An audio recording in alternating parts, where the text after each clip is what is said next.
Tom Woods Show, episode 1716. Prepare to set fire to the index card of allowable opinion. Your daily dose of liberty education starts here. The Tom Woods Show. Folks, the astonishingly delicious Press House coffee is now the official coffee of the Tom Woods Show. Take 20% off your first order when you go to presshousecoffee.com and use promo code WOODS at checkout. Hey, everybody, Tom Woods here. Michael Malice is back on the program. At this point, Michael, there's just so many things I could say about you. I could give the whole bio, but the bottom line is you've been really successful at everything you've done. You're a successful celebrity ghostwriter, a successful author in your own right.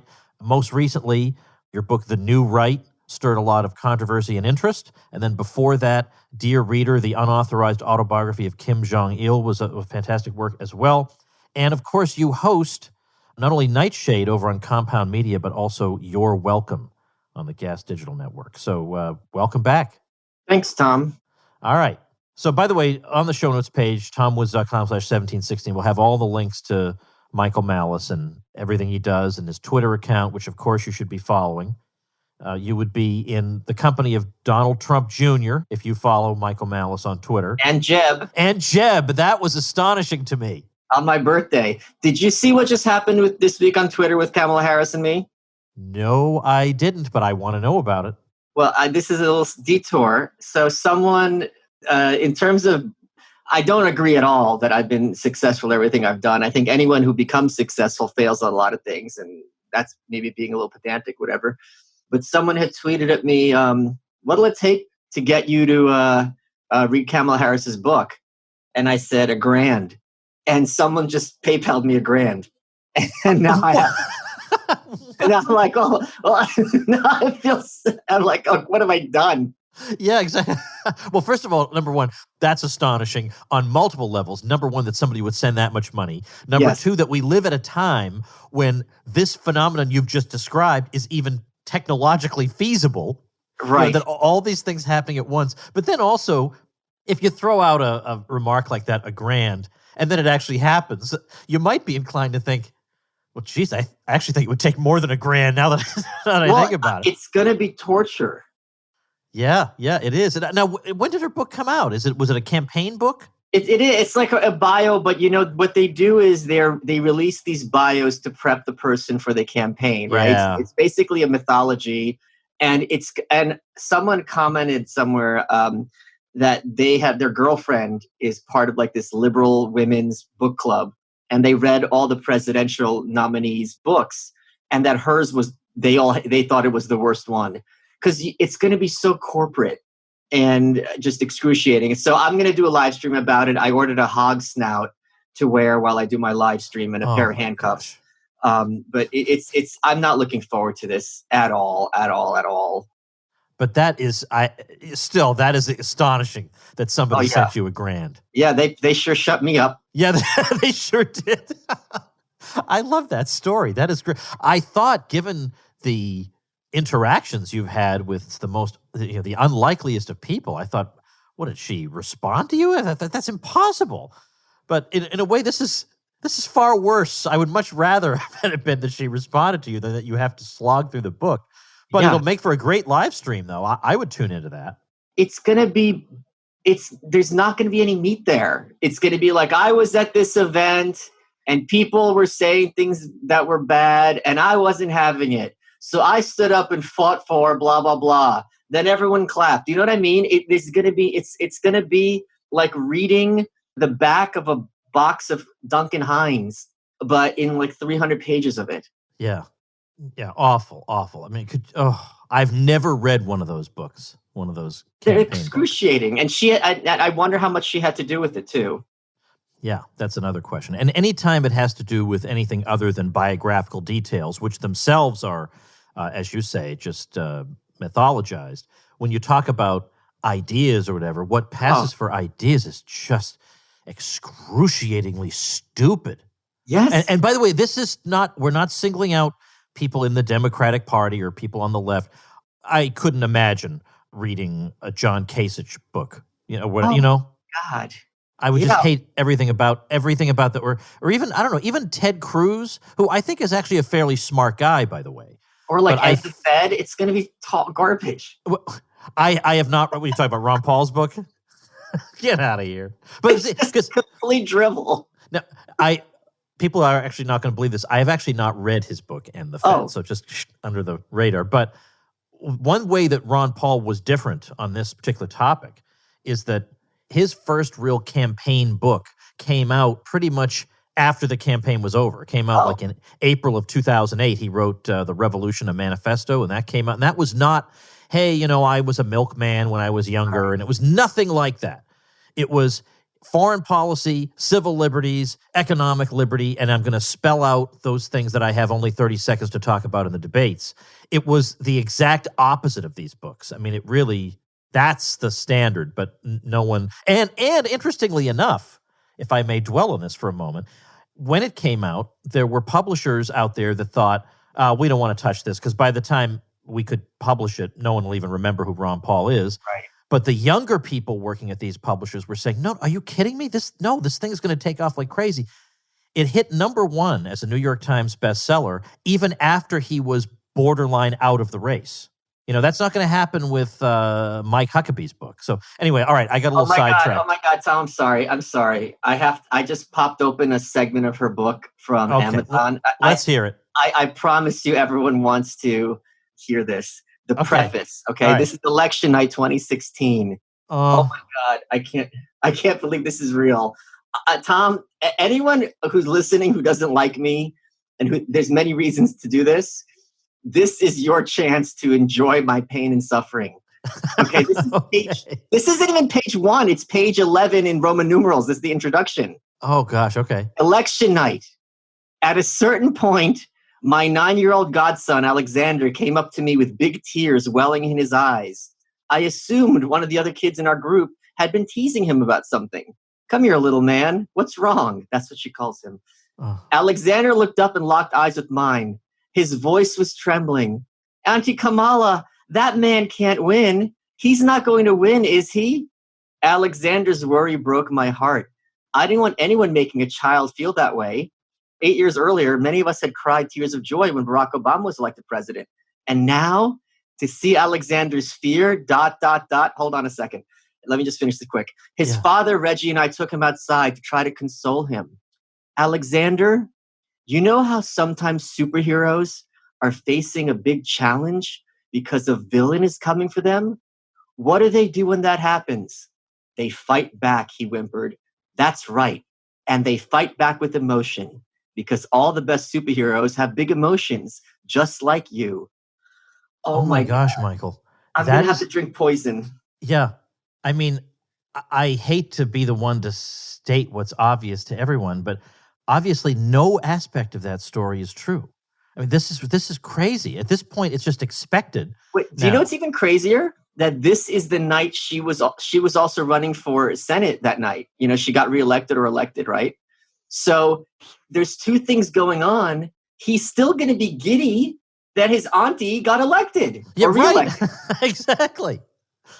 Oh, that is painful. Man. I like it, that man. Like he doesn't know Trump's name. It's that man. Okay. Yeah.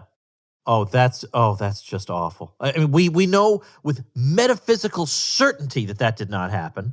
And I don't know, even surely her own supporters have to know that didn't happen, but I don't think that matters. Yeah. All right. Well, good luck. You're not even out of the Roman numerals. Good. Have fun with that one. Enjoy your $1,000. Oh, God. I'm going to have to spend it on Percocet or something. Yeah, I was going to say tranquilizers or something. Oh my gosh. Yeah. Okay. All right. So, well, this is a great segue into what I wanted to talk about. Now that we're sitting here in misery, I want to talk about whether we have, good reason for hope, at least compared with the past. And one of the points that you've made with me and others in the past is that people who are, let's say, describe themselves as being on the right tend to be purveyors of doom and of decay and decline. And they always will believe that whatever time they're living in is a time of decline and falling away from something better. Wait, you saying that's my position? No, I'm saying that's the position that you're going to critique. Oh, correct. Because you then come along And like this is almost everywhere. You see this kind of a lament, and you come along and say that this is short-sighted because you're not looking at the big picture.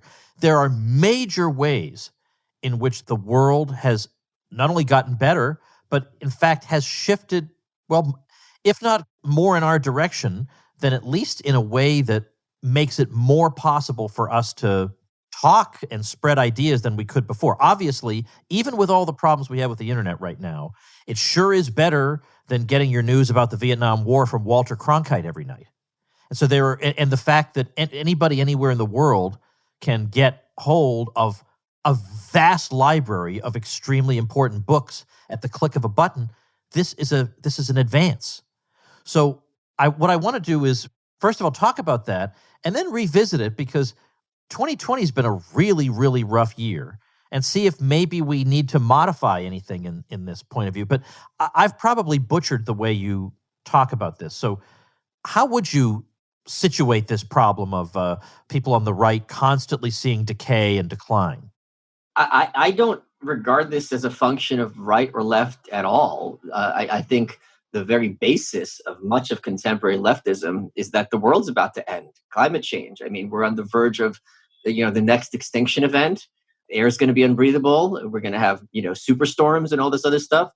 I don't think this is remotely close to exclusively or even largely right-wing perspective. I mean, the left-wing perspective is that we currently have Hitler in the White House, which is certainly not a cause for cheer. There's a book which I always recommend on this subject called The Idea of Decline in Western History by Arthur Herman, which is his first book. And it's just, I cannot recommend it enough. It's like one of those, 15 books I think everyone should read. It used to be 10, but I've been reading a lot more recently that are excellent. And he just goes through all these various predictions at different points that are like, all right, in 10 years, it's going to end. And the arguments are often sophisticated and they never pan out to be true. Now, it could be the case, most certainly, that just because someone was wrong every single time in the past, that does not mean or even imply they're going to be wrong in contemporary times or in the next time they say it. The premise of The Boy Who Cries Wolf is that the wolf does show up. So even though he cried wolf inaccurately every single time, the wolf does eventually show up. What I think, there's certain ways of looking at this, which I just find excruciating, because once you are aware of it, you can't. Every time someone does it, it drives you crazy. And one of them is when people say, "Well, obviously, such and such and such." When you're looking at things like economics, when you're looking at things like socio-political trends, when you try to reduce any of these issues, which involves the entire globe, billions of people, all sorts of information, to one factor, that to me is really a very, very weak argument. And when people say something is obviously true, what they are actually meaning is apparently true, meaning on the face of it, this looks like the case. But we all know, especially when we're dealing with so many powerful forces that have free will, that respond to incentives, these things reverse themselves all the time. The example we have from The Simpsons, for the Simpsons fans, is the character Disco Stu, who is a big, disco fan. And Homer goes to his office and he basically has this chart extrapolating, well, if disco sales increase the way they have from 72 to 73 up through 1985, it's going to reach the moon. And yeah, and the other example, which people on the right should be extremely aware of, is Al Gore's famous hockey stick. Remember? Al Gore took the weather, the temperature trends from like a finite period. I don't remember if it was like 10 years. And he said, well, if we extrapolate these 10 years, well, we're going to be, the temperature of the face of the earth is going to be 1 trillion. And it's like, yeah, that's true, but that's of no relevance. That's not how data works. When Bill Clinton left the White House, there was a balanced budget and they were talking about paying back the national debt in 13 years or 17 years, whatever it was. That, of course, did not come close to happening. So that's something in the other direction. So, and the other thing that drives me crazy is when you say, oh, I'm hopeful for the future, or, I think things are trending in a positive direction, they're like, oh, well, what about, this one bad thing? It's like, if you say things are trending and largely are positive, that does not mean or imply nothing bad is happening, or there's no possibility of anything bad happening, or there's no possibility of anything really bad happening. It's just a different perspective. And I think, and I hate doing this, but this is one of those cases where I've seen enough examples of it where I feel it is necessary. I think this is one of those cases where psychology does play very heavily into it, that when we are down in ourselves and we are down in our position in life, it is a lot easier, or it's tempting to kind of project this onto the culture of the world at large and be like, well, you can't expect me to be happy because everyone everywhere is in a state of misery and it's only getting worse. All right, let me jump in here now. Just to clarify, of course, I know, obviously, on the left, the catastrophizing that goes on, climate change being one example. I'm thinking about the right simply because that's the people I'm surrounded by, and I'm on their email lists, and it's constantly, if only Aristotle could be alive to see how far we've fallen kind of email. And that I do want to hit back at in some ways. But, and I think the way you've described the way you think about it is appropriately nuanced. You're not saying that everything is always better and improving if there's no possibility of anything bad happening. But I guess there's a big, big asterisk right now because of what's just happened with the response to COVID-19 here. Because there are two things about it that I think are very, very disturbing for the future. And frankly, I kind of want you to comfort me on this or reassure me on this, because right now it's looking pretty grim. The two things are this. Number one, the public reaction. Now, I know you are not exactly known for overestimating the intelligence or, whatever else about the general public. But geez, I'm fairly cynical, and even I'm surprised at how readily so many people have gone along with their own destruction to the point where their livelihoods are ruined and they are willing to play along by these rules whereby they're not even allowed to say anything about that. And even to regret the passing of their business or whatever, they just know, I better shut up because I'll be shamed if I say anything. And they abide by these rules. They want to enforce crazy, irrational, allegedly public health rules on everybody. They want to be locked down. In South Dakota, where they're perfectly well managing the outbreak, people were demanding to the governor, they were demanding, lock us down. Well, lock yourself down. Stay in your own house if that's what you want to do. So number one, the compliance of the public has shocked me. It was far, far more. I thought people would be unhappy having everything taken away from them, and I guess I was wrong. That's one thing. But number two, the other side of that is now the states have seen that you can make all kinds of crazy demands of people indefinitely, give them no clear date as to when they can have their lives back, and they'll go along with it. How is that not going to be? I feel like from now on, we have to assume there's at least a decent chance that our lives will just be disrupted from time to time, which makes long-term planning impossible, makes economies very difficult to carry on. What's the silver lining, or why should I look at this and not be extremely discouraged? Well, one of the reasons to be optimistic, and the only way to be optimistic, is to be optimistic based on facts. I am opposed to, and I hate, this kind of Pollyanna, sunshine, hurrah for people, everything is wonderful mentality. I reject that completely. I think it's nonsensical. As much as I despise cynicism, and I think it's insidious, this isn't as bad as cynicism. But the premise that human beings are all basically good and going to do the right thing and in all times is nonsensical. And if that is going to be your operating assumption, you are setting yourself up for defeat and failure. And it's just incorrect. I'm going to quote Mencken, H.L. Mencken, who I don't remember when he died. It must have been like maybe the 60s or something. He was a great kind of curmudgeon of his day. He died in 56, excuse me. And he said, the average man does not want to be free. He merely wants to be safe. And I'm going to read Ayn Rand from the introduction to the 25th anniversary of the Fountainhead from 1968.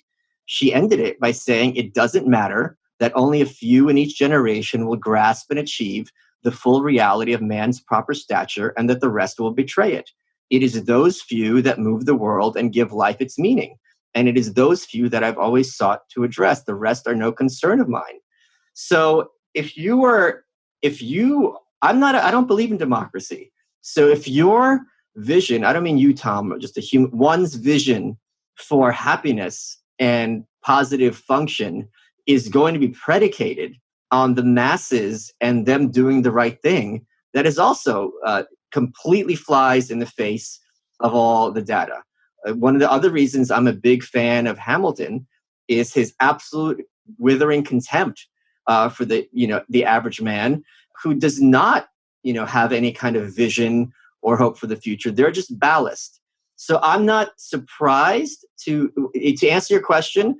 Sure, it's true that it's kind of surprising to see to what extent, but I don't see how being optimistic should be predicated. This is kind of this Marxist idea, right? That the future is determined by the masses at large. I don't see that being the case at all. Now, this is certainly going to give the state reassurance that they can get away with a lot, because this was kind of like in the same way that World War I set the stage for the New Deal.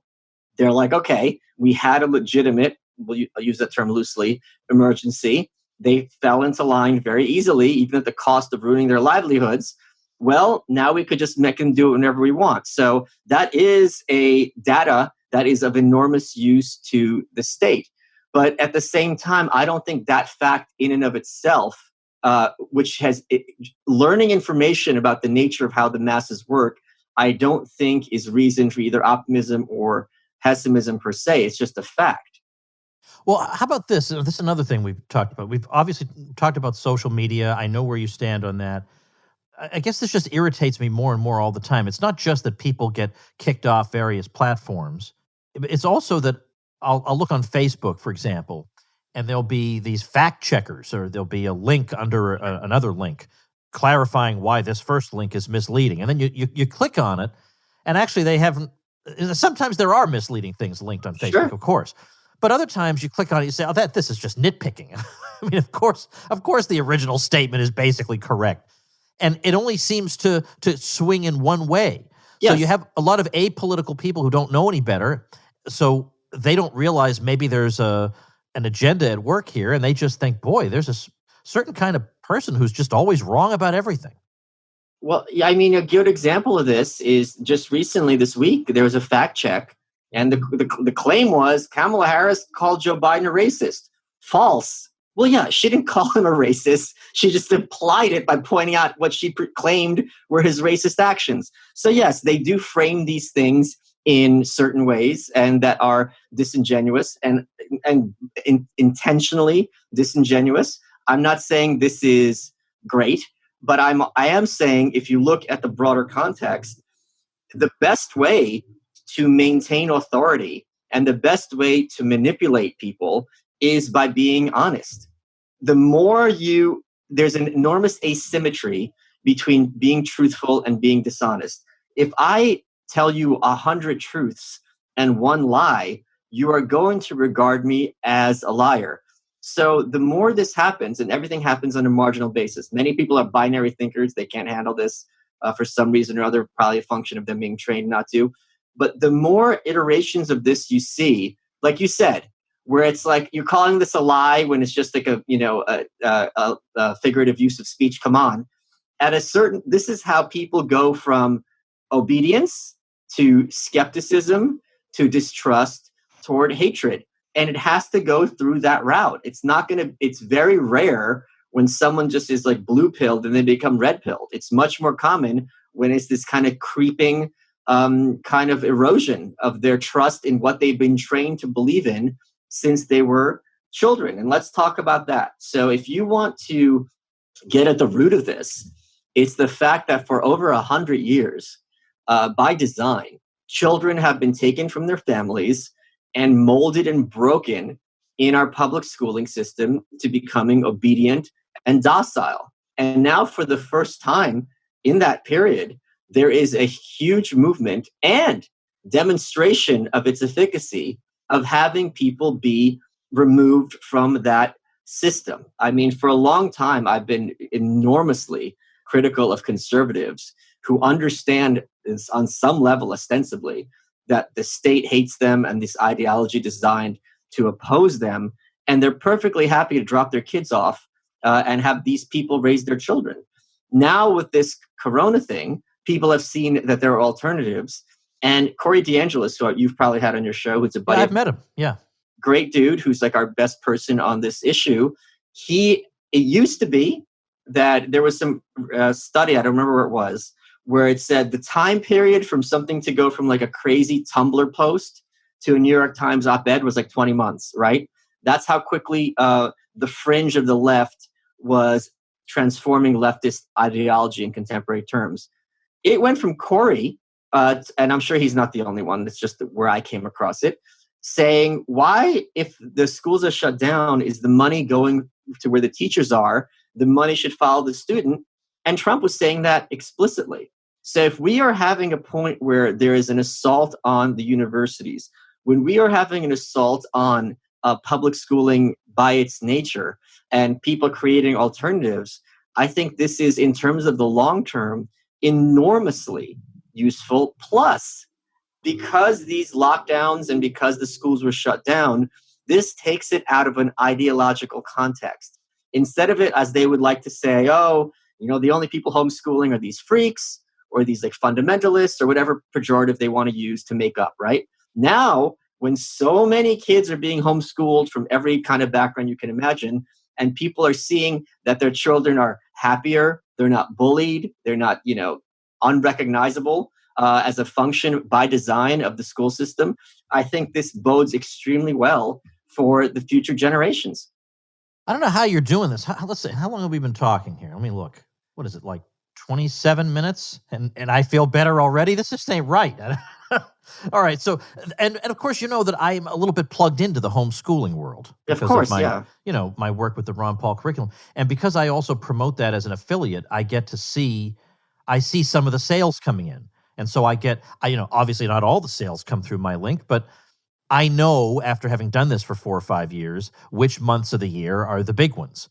And oddly enough, July is not a big one. It's like if you're signing up for a homeschool program in July in anticipation of August or September, you're like Ned Flanders, who when it turns January 1st gets out of his bed and files his income tax. So it's for some reason people don't do it till August or September. But we had a terrific July. Much better than we've ever had. So far, August has been fantastic, and usually we don't get that much activity till late August. And let me also point out, there's just an enormous asymmetry here as well, because if you have 100 people who are functions of public school and you have 3 who are homeschooled,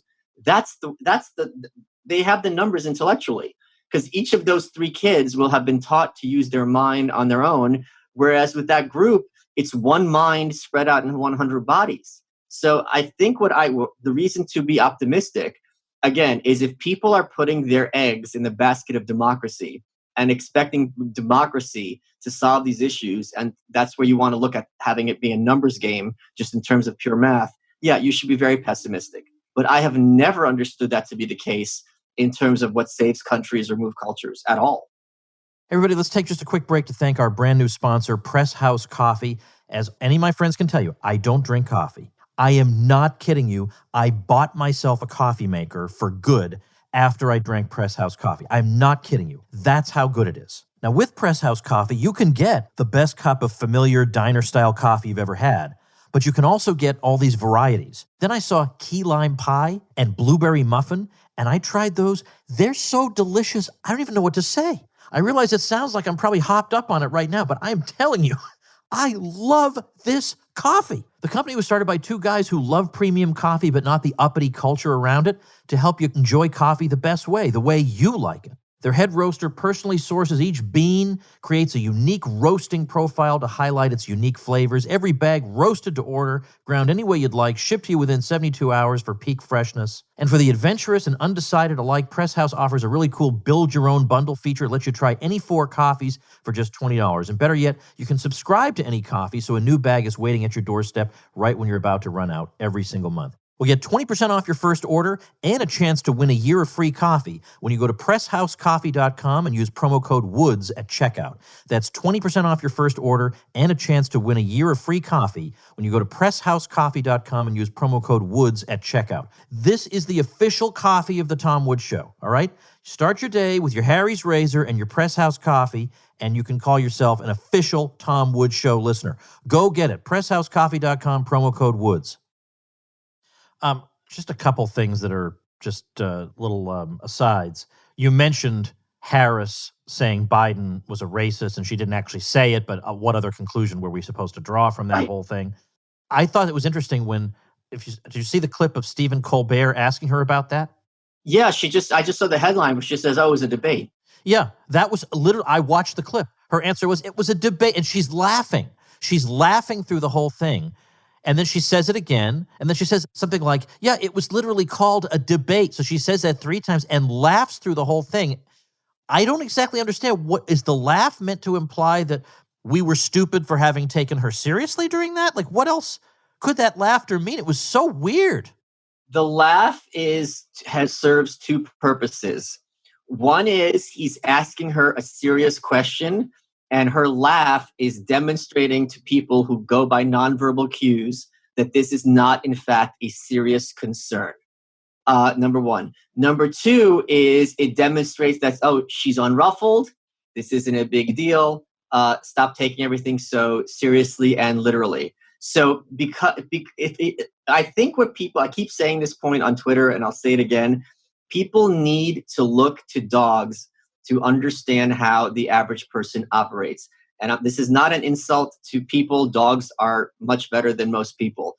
If you see people giving those cute, like, some people have dogs who are like protective breeds, like a Rottweiler or a Doberman. And what will happen is if a stranger comes over, that animal will look toward its owner for cues. Is this a stranger or a friend? And these bright dogs, the guard dogs are usually brighter breeds, will be very friendly, some of them, towards strangers, because they'll be like, oh, immediately, this is my owner's friend. This is now my friend. Or, wait a minute, my owner's suspicious. Let me be on guard. So if he is trying to correctly be like, what the heck is going on here?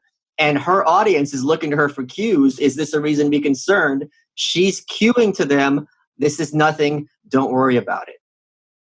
All right. Well, that is as good as an explanation as any, because I figured it had to be something like that. And obviously she has to be prepped for how is she going to answer the most obvious, a question so obvious, even Colbert has to ask it. I disagree, because she wasn't prepped for what Tulsi did.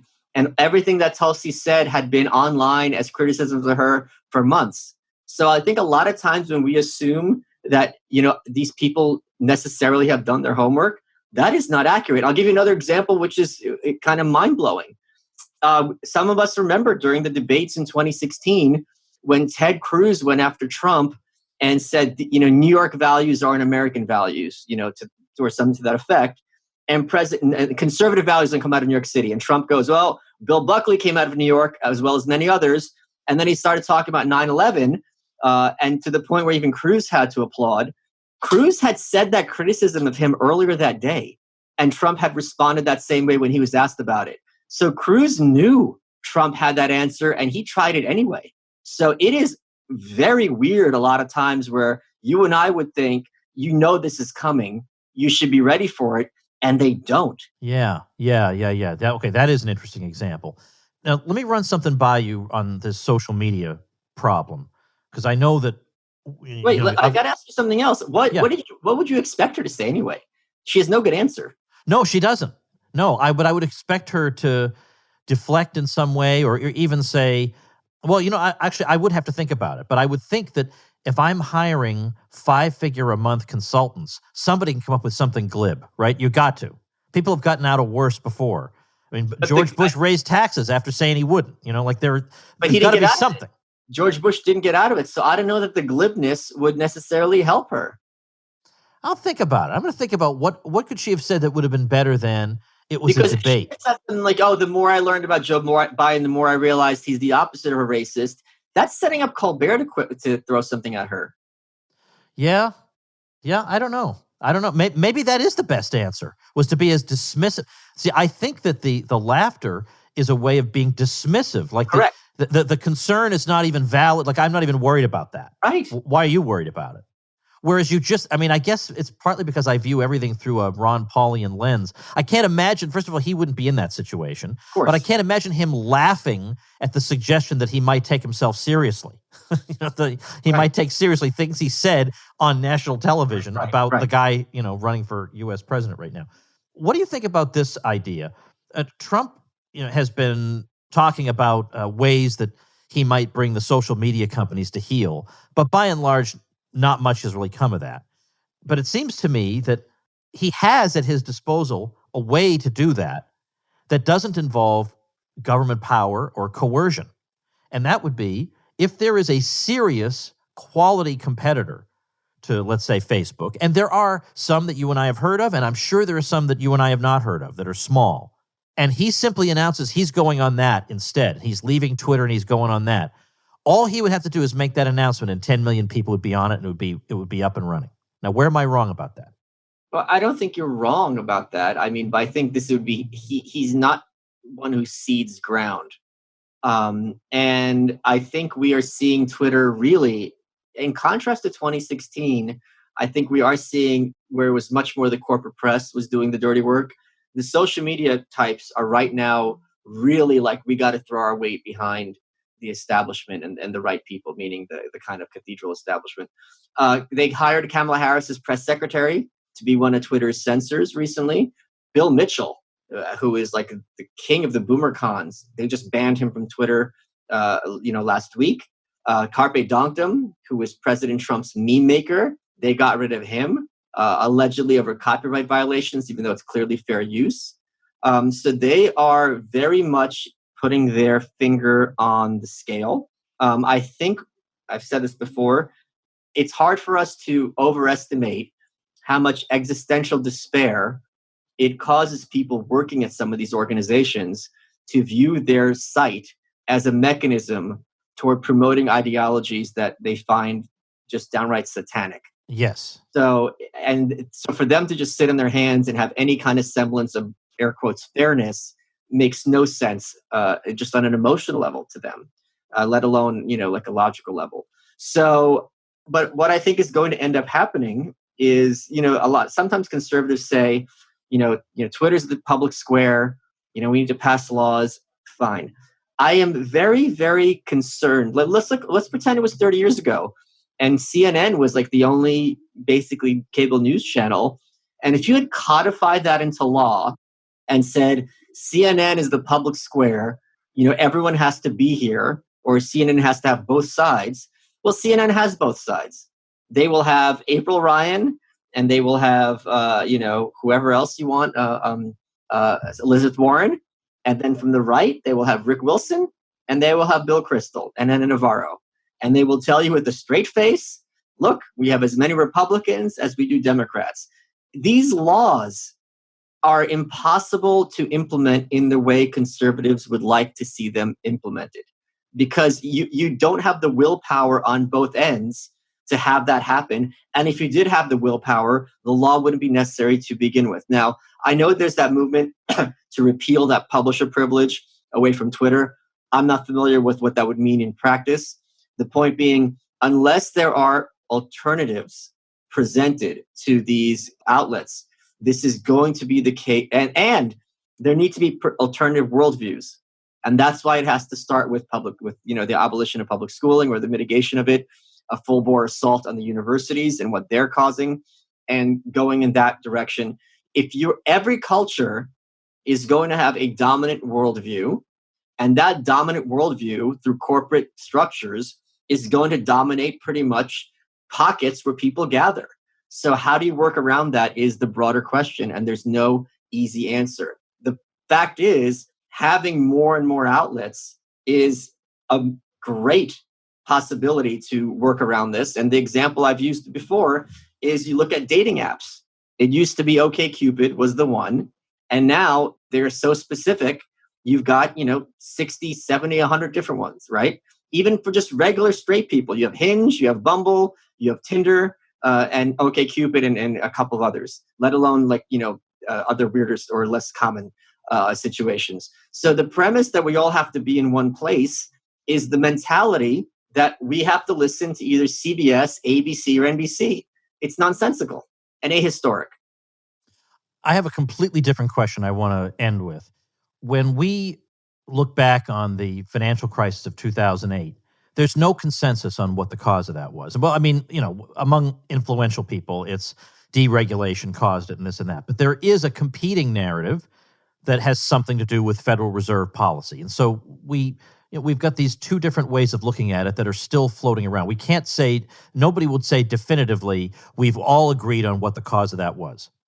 I'm wondering, let's say 30 years from now, when we look back on the lockdowns of 2020, I mean, right now, there are people who say the lockdowns are saving a lot of lives, and other people who say the lockdowns are a bunch of witchcraft that don't necessarily do anything. It seems like the virus goes the way it goes, no matter what you do with it, non-pharmaceutically.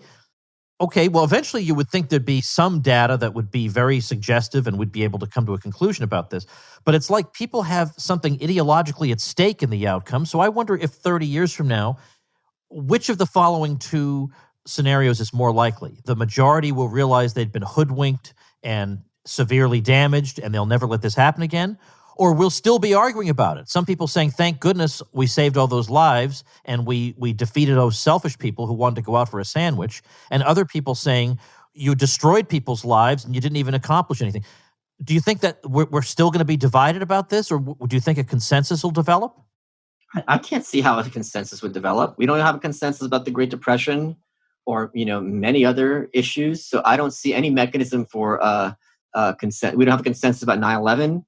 And this is something where there's an enormous incentive to not have consensus, because what you need to believe for many people is that the lockdowns were existentially urgent and necessary, but we also needed to take to the streets to protest police brutality. So if you have simultaneous contradictory ideas, it's very important for you to take control of the narrative. Because if you don't, then very quickly it just collapses because of its incoherence. Well, then it's all the more urgent, I mean, at least to consolidate, people who are skeptical of all this. The definitive book on this has just got to be done. And in the old days, I would have felt like I should do it. And in this day and age, I feel like I want to pass the torch on to somebody else. And there are some excellent people who have been doing some excellent work. But, the other side will have their books. Thank goodness we saved millions of lives. But what's really funny is you just basically quoted my mindset when I'm writing my next book, because I have gone on, like Glenn Beck and all these other shows, and I've been berating conservatives. I'm like, how is it that, we all know the World War II, Normandy, all that stuff.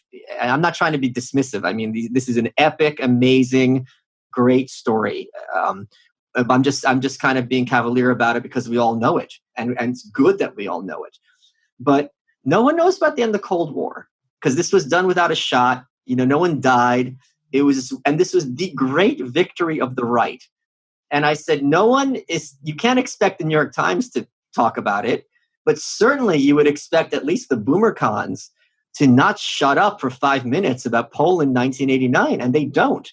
And then I'm like, well, you know what? Instead of complaining, I'm going to do it. So that's part of my next book. It's like, yeah, okay. Like, if you're in a position to actually do something about it, shut up, Malice, go home and do it. I'm like, okay. Well, tooting my own horn slightly, that's kind of what I've turned to doing myself. Because I've written a lot of articles and I've griped about a lot of things, but it has, and that sometimes changes people's minds or it makes people think, and I'm not dismissing that. But if I'm unhappy about the way that people are being educated, build something else was my answer. And I frankly, I think that's something. Why did the conservative movement, with all its think tanks and its billions of dollars, why didn't they create a K through 12 homeschool program? Right. How come like 8 of us in the libertarian world stepped up and did it? Because they're pouring all their money into political campaigns, and we poured very little money, actually, because we do it on royalties, into something that's really, really great and significant and helpful. So I feel like that's one of the most important things I've done. I've written books, that's true, but this can educate an awful lot of people and not just complain about how bad the existing education is. Yeah, that was my thing with Dear Reader about North Korea. I'm like, all right, I'm gonna do, and same thing with the New Right. I'm like, someone has to do this, and a lot, like, I block people on Twitter all the time when they're like, oh, you shouldn't talk about this, you should talk about this. It's like, okay, cool, good to know you. Yeah. But here it's just like, yeah, I'm gonna do something about this, and that's what I'm doing, and it's excruciating. I got to tell you. Yeah. Well, no kidding. Well, let me just close by saying I always find your welcome to be interesting and worth my time. So we'll link to it. You can also just find it in your podcatcher app, whatever one you use. But of course, it's spelled Y-O-U-R, and no, it's not incorrect. So if you correct either one of us, Malice just ignore you, and I'll smack you around. But go look for Your Welcome. And Michael and I have had some good conversations on there as well. In fact, my favorite may be the one we had in early March of this year, because it was just before the world changed so much. And just the sweet naivete of Tom Woods talking about his great plans for April. Yeah. Brings a tear to my eye. But anyway, thanks, Michael. I appreciate you being here today. You are welcome. All right, everybody. I do have, I guess, a little bit of happy news. I was a little bit down during at least the beginning of this particular episode, but I was happy to hear about Dr. Scott Atlas coming on board as an advisor to the White House on the virus. He's from Stanford, and he's been very good. He's not a doomer at all. He's extremely sensible, and I think he's a welcome addition, let's say. And I've been touting the Ron Paul Liberty Report to you folks lately, and that was actually where I first found out about it. They did an episode on the good news coming out of Washington, and they said, no, it's not the choice of Kamala Harris to be the VP nominee alongside Joe Biden. It's the appointment of Scott Atlas. And that is fantastic. But that's just the kind of great work they're doing. They did a great episode on that. They also just recently had an episode with RFK Jr. Came on the Ron Paul Liberty Report. So if you're not listening to that, I urge you to add that to your podcast rotation. You can watch it or you can listen to it. RonPaulLibertyReport.com is the website. I mean, Ron Paul is just working and working and working and working. He doesn't even have to, but he's doing it for the sake of the cause. So check it out, RonPaulLibertyReport.com. We're talking guns tomorrow. See you then. Become a smarter libertarian in just 30 minutes a day. Visit TomWoods.com to subscribe to the show for free, and we'll see you next time. Like the sound of The Tom Woods Show? My audio production is provided by Podsworth Media. Check them out at podsworth.com.